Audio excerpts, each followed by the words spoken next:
পশ্চিমবঙ্গের প্রায় ২৭ লক্ষ ডিলিট ভোটারদের ভবিষ্যৎ কি, কিভাবে আবার ভোটার তালিকায় নাম তুলবেন এবং ডিলিটেড ভোটাররা আরটিআই করলে কি নাম ফিরে আসবে, সবকিছু আজকের এই ভিডিওতে বিস্তারিতভাবে আলোচনা করব। তাই ভিডিওটি শেষ পর্যন্ত অবশ্যই দেখুন, কারণ আজকের এই তথ্য প্রত্যেক ডিলিট ভোটারদের জন্য অত্যন্ত গুরুত্বপূর্ণ। তো চলুন ভিডিওটি শুরু করি।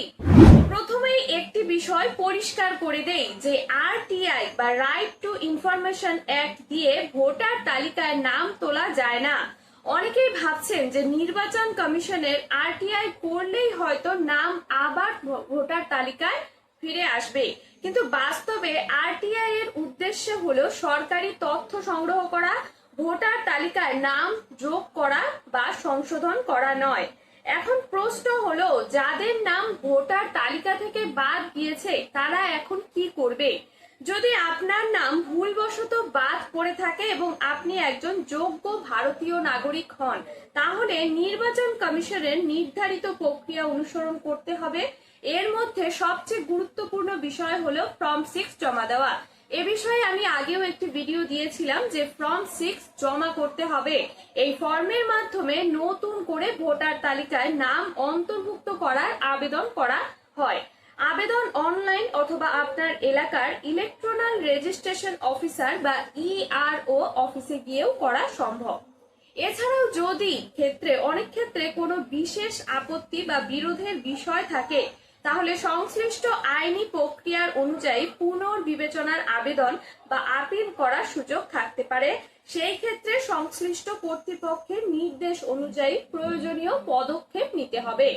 এবার হচ্ছে ফর্ম 6 জমা দেওয়ার সময় সাধারণত কিছু নথি জমা করতে হবে।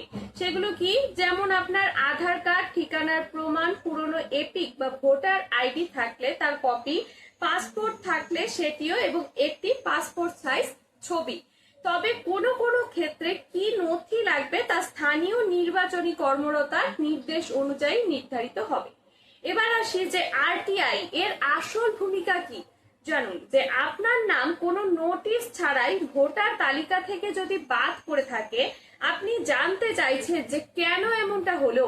এই ক্ষেত্রে আপনি আরটিআই এর মাধ্যমে নির্বাচন কমিশনের কাছে জানতে চাইতে পারেন যে আপনার নাম কেন ডিলিট করা হয়েছে, কোন নথির ভিত্তিতে এই সিদ্ধান্ত নেওয়া হয়েছে এবং সংশ্লিষ্ট রেকর্ডে কি উল্লেখ রয়েছে, যেটা আপনি আরটিআই এর মাধ্যমে জানতে পারবেন।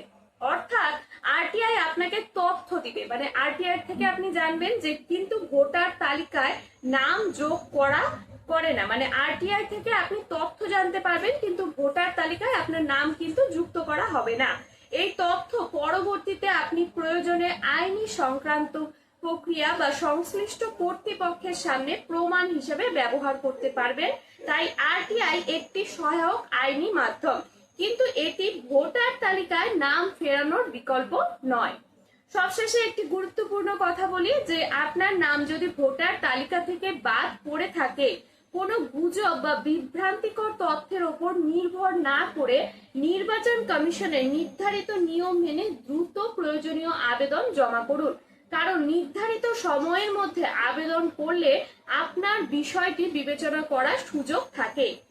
তবে এই ধরনের গুরুত্বপূর্ণ সরকারি আপডেট সবার আগে পেতে চ্যানেলটি অবশ্যই সাবস্ক্রাইব করে রাখুন, আর ভিডিওটি ভালো লাগলে লাইক, কমেন্ট, শেয়ার করবেন। ধন্যবাদ।